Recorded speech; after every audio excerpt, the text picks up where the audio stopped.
Water signs, tignan po natin kung ano yung mensahe para sa'yo ngayong araw. Keep in mind po na ito ay general reading lamang, so hindi po lahat ay makaka-relate, so be open-minded. Sa mga hindi pa po nakasubscribe dito sa ating channel, please subscribe na po kayo. And palike na din po ng ating video. At sa mga nais pong mag-avail ng ating private readings, ng ating Evil Eye Amulet, ng ating Charles Bracelet, makikita nyo po yung link sa description box. Tarot Intentions by Aliana Reyes. Tignan po natin ano yung mensahe para sa iyo ngayong araw. So we have strong roots. Pull weeds of resentment so your love can bloom. Yan, marami na kayong napagdaanan pero tignan nyo, nakatayo pa rin kayo, water signs. 'Di ba? Lumalaban pa rin kayo. So be proud of yourself. At kung meron man nga pong mga galit, puot, sa puso po ninyo, you let go na daw. Yan, para mas maging magaan yung pamumuhay po ninyo. Kung may mga tampo man kayo sa mga tao, just let go. Kasi pag may dinaramdam tayo sa puso natin, mga emosyon ba? Mabigat na emosyon. Pati yung pamumuhay natin nadadamay.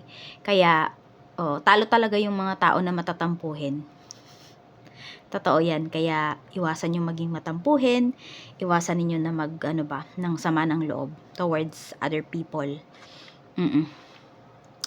Mag-focus kayo dun sa mga good things na nangyayari sa life ninyo. So, tignan natin ano pa yung mensahe para sa'yo, ano pa ba yung mga pwedeng mangyari. Tapos nakikita ko dito, may mga tao na tinetesting po kayo. Okay? Pwedeng sinusubukan kayo. Pwedeng pagdating sa pera, yan. Merong nanunubok po sa inyo. Or pwedeng tinitrigger kayo, tinitignan kung paano ba kayo magre-react. Tignan po natin ano yung mensahe pa para sa'yo.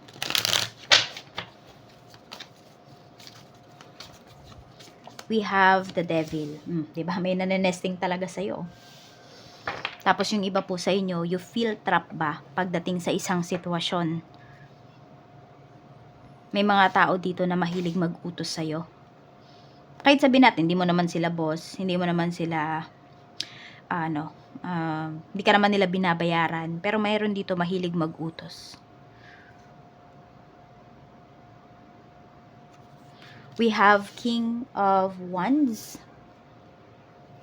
So, we have King of Wands. Parang hindi ko alam kung marami bang male figure sa life mo.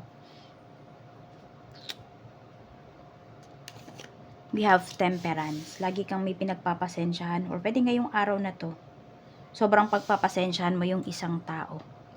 Kasi nga parang, parang puro utos sa'yo, ganyan. Puro demand. We have Page of Cups at hindi ka na natutuwa talaga. So, sabi ko nga, kung hindi ka naman binabayaran ng taong to, hindi mo naman siya boss, then, diba, pwede ka namang mag-say no towards this person. Yun yung gawin mo. Just say no. Know your boundaries. Know your worth. Water signs. Tignan natin ano pa yung mensahe pagdating naman po sa family. Sa family, we have childish. Ayan, meron ditong immature pagdating sa family. So, meron ba na pwedeng kapatid mo, alam mo yung nasa age na siya na dapat nagtatrabaho siya, pero still umaasa pa rin sa'yo. Or still umaasa pa rin sa parents mo. Or baka meron kang kapatid na may asawa na, pero nakadepende pa rin sa parents mo. Yan. Nai-stress po yung iba sa inyo pagdating sa inyong pamilya. Meron din dito, pwedeng hindi kayo naiintindihan. Ayan, baka meron dito gusto nang magkaroon naman ng pamilya, pero pwedeng tinututulan naman po kayo ng inyong family. Pwedeng hindi nila tanggap. Feeling nila, parang sobrang protective nila sa'yo.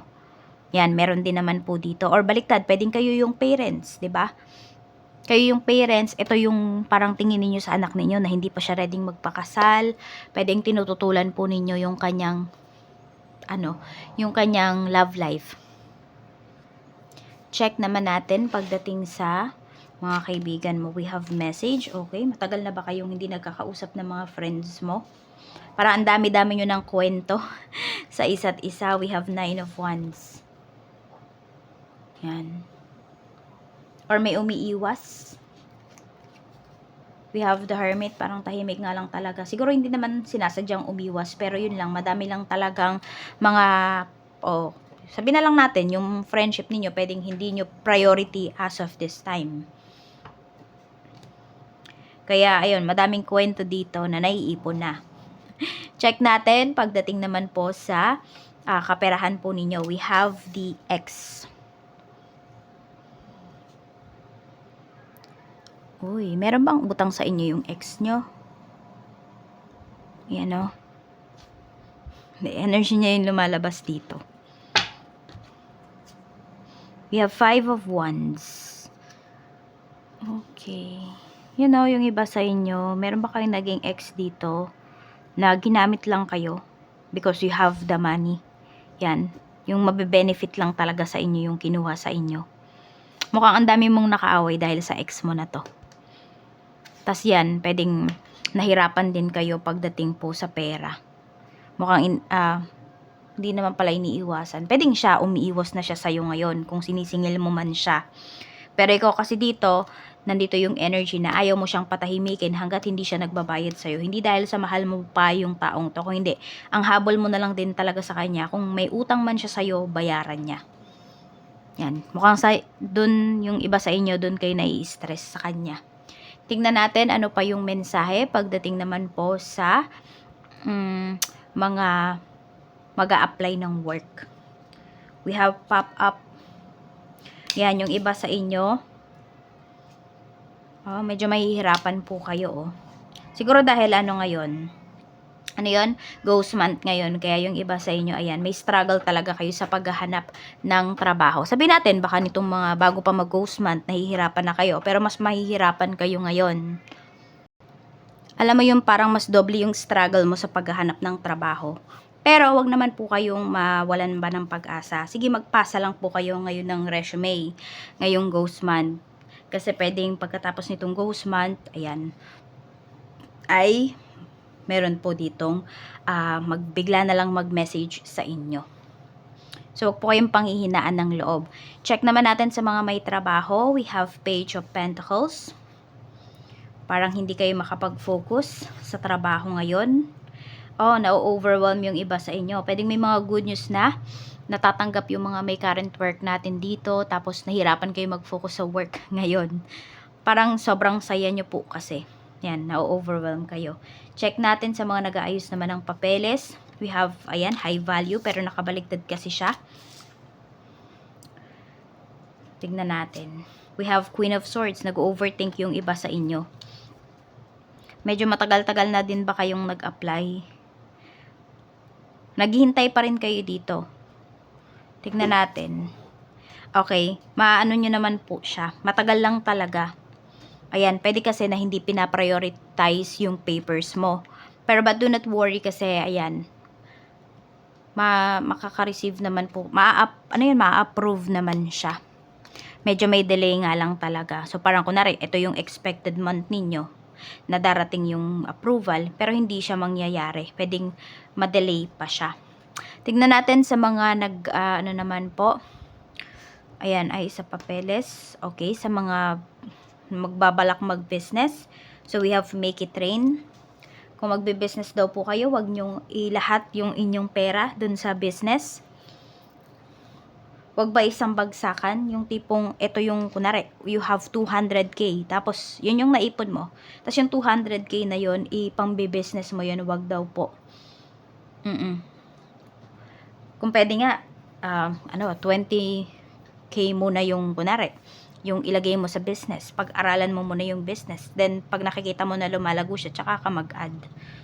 Tsaka meron din, ayun, yung iba sa inyo parang mahirapan kayo dito mag-ayos ng mga papeles pagdating sa business. So, pwedeng yan po, baka dyan kayo gumastos ng malaki. Kaya pag-isipan nyo pong mabuti. Check natin sa mga may current business na. We have 5 of Swords. Madaming nagtatangka dito naman loko sa inyo or na mag-take advantage po sa inyo. Water signs. 4 of Wands. Pero wag kang mag-alala kasi ayan, matatag pa rin naman yung business mo. So, may mga iilan talaga dito na gustong magpabagsak sa'yo. Pero, wala. Hindi sila mananalo. Malakas pa rin tong negosyo mo. Tignan natin, okay din po yung sales ninyo ngayon. Alam mo yung nakakatayo naman talaga yung sales po ninyo. Kumukota pa talaga siya. Sa love life naman, kamusta yung energy? We have contemplation. May nagdadalawang isip po dito. Ayan. Tignan natin sa mga single. We have the Emperor. So, kung meron pong tao na nagpaparamdam po sa inyo, I mean, kumokonek sa inyo, nagre-reach out sa inyo, yung taong yon, bakit kayo nagdadalawang isip? Kasi hindi consistent. Or kasi pwedeng meron siyang, hindi siya consistent kasi pwedeng meron siyang other options. Oo, kaya ano, maging matalino kayo dyan. Kunwari, yun na yung nafe-feel ninyo, huwag niyong babaliwalain. Kasi malakas po yung katob ninyo. Tignan natin sa mga single naman na 40 plus and up na. We have the World. Okay. Meron dito, hindi ko alam kung tinatry nyo ba na makipag-usap, makipag-chat. Yan, kunwari sa mga foreigner. Yung iba sa inyo nagdadalawang isip kayo. Hindi ko alam kung meron na kayong bad experience pagdating sa pakikipag-usap sa mga foreigner. Kaya yung iba sa inyo parang ayaw nyo nang lumabas ng bansa. Parang kung makipag-usap man kayo, dito na lang. Tignan natin, pagdating naman po sa ayan, sa mga single mom, sa mga single dad, we have 7 of Wands. Kung meron din pong lumalapit sa inyo, nag-a-approach sa inyo, parang kayo mismo is naglalagay kaagad kayo ng boundaries. Yan, no? Dito naman kasi, parang buong-buo yung decision mo. Okay, yung buo yung decision mo na huwag mo nang pumasok sa relationship. So, pwedeng yung nagdadalawang isip dito, yung tao na ina-approach ka. Hindi niya alam kung tutuloy pa ba siya or hihinto na siya. Sa mga byudo at byuda naman po, we have Ace of Cups. Ayan. So, pwedeng na-fall na kayo dito sa taong to kung meron man kayong kadil. Pero nagdadalawang isip yan. Pwedeng because of mga anak mo or dahil sa family mo. Yan. Or pwede nga, hindi naman about sa family mo yung dahilan eh. Kung hindi, pwedeng siya po talaga mismo yung nagdadalawang isip. Sa mga married naman po, we have 9 of Pentacles.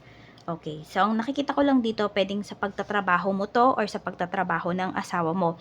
Parang dun kayo nagkakaroon ng pagdadalawang isip. Ano ba, dalawa ba kayong magtatrabaho or hahayaan mo muna bang magtrabaho yung asawa mo? Sa mga sa mga in a relationship naman po, we have the Chariot.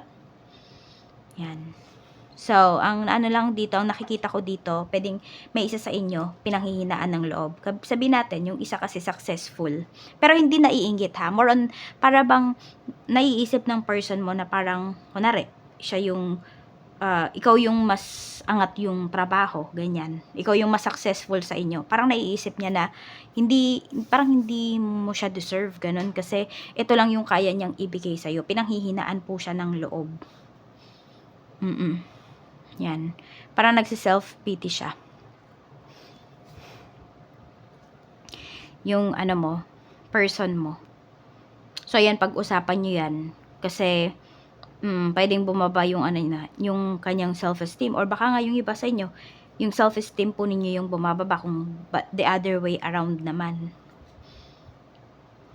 So, ayan lang po yung mensahe. Maraming salamat po. Mag-iingat kayo always and more blessings to come.